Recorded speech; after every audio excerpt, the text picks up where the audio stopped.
This August, millions of struggling families across the United Kingdom will see new changes and crucial updates to their Department for Work and Pensions benefits, payments, and essential cost of living support.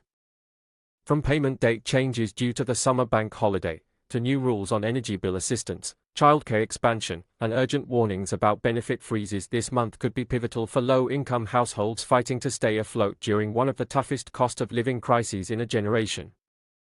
As inflation continues to pressure everyday essentials, especially food, energy, and rent, the smallest change in benefits can mean survival or despair for millions. And with research revealing that over £23 billion in support goes unclaimed every single year, it's more important than ever to understand what you're entitled to and how you can access it. Let's begin with what's hitting the hardest: food prices. According to the Office for National Statistics, food and non-alcoholic drink prices surged by 4.4% in the year to May, marking the highest inflation in more than a year.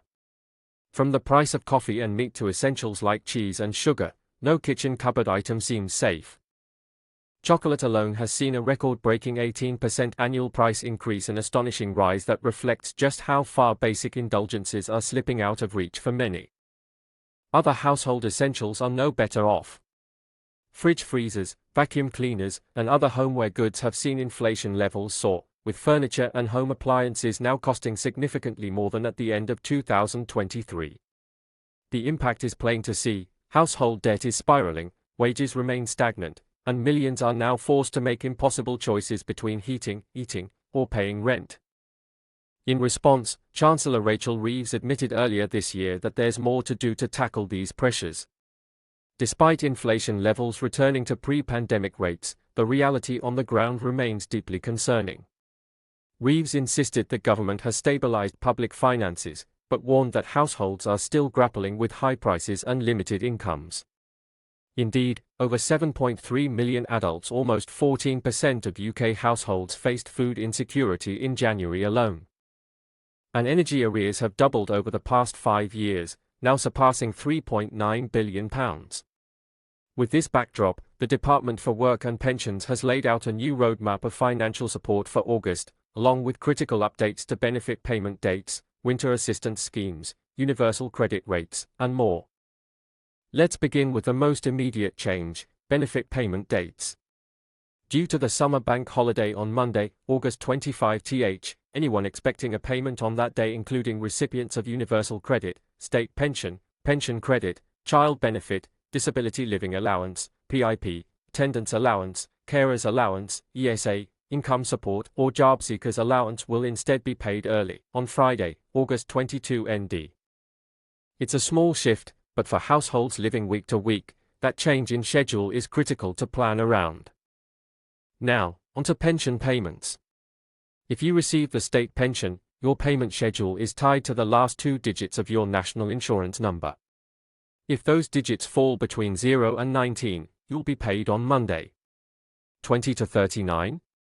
Tuesday. 40 to 59? Wednesday. 60 to 79? Thursday. And for 80 to 99, you'll receive payment on Friday. These dates help pensioners understand exactly when to expect their lifeline payment during the month, and avoid confusion during holidays.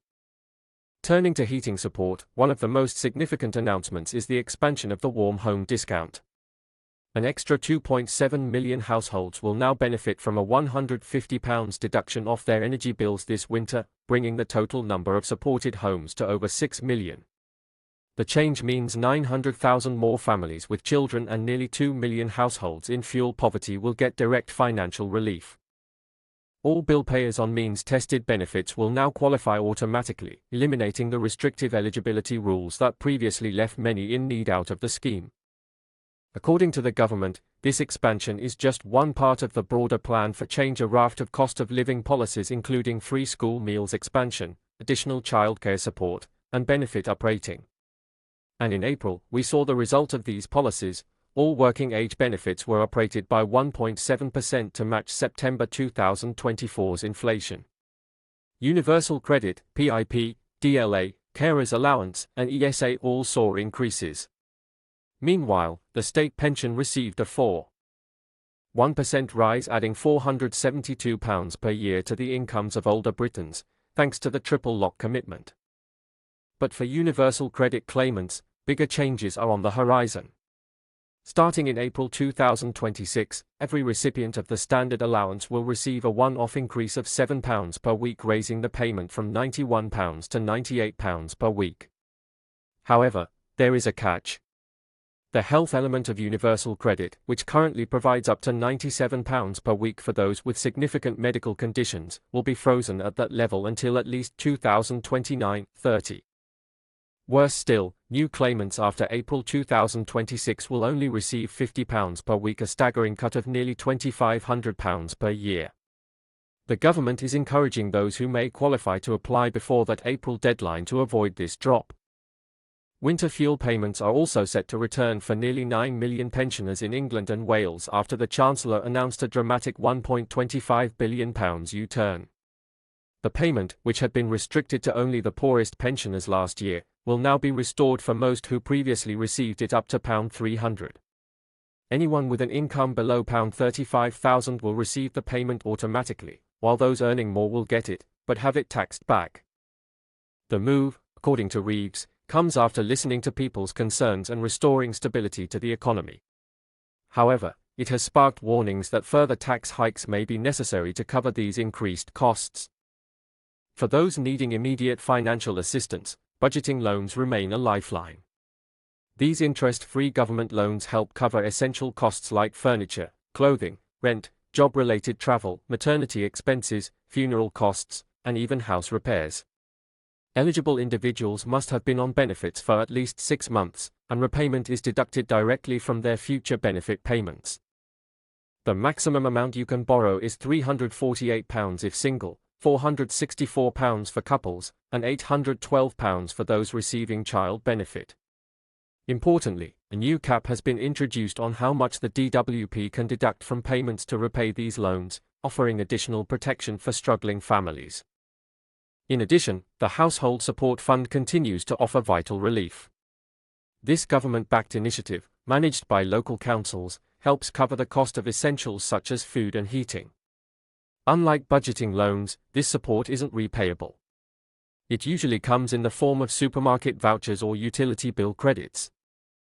The program will continue until March 2026 under its new name, the Crisis and Resilience Fund, with £1 billion earmarked to help the most vulnerable through local support schemes.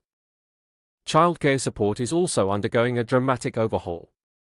Currently, all working parents are entitled to 30 hours of free childcare for children aged 3 to 4. But from April 2024, this entitlement expanded to include 15 hours for 2-year-olds. And from September 1 st, it's being expanded again to cover all children from just 9 months old. Parents must apply online and reconfirm their eligibility every 3 months in line with school terms. Those using tax-free childcare will also receive 20p for every 80p spent, capped at £500 per year. In the face of soaring prices, stagnant wages, and millions pushed into food and energy insecurity, every piece of financial support matters. Yet an alarming £23 billion in benefits goes unclaimed each year. Whether it's universal credit, PIP, carer's allowance, pension credit, or child benefit, too many households are missing out on the help they deserve.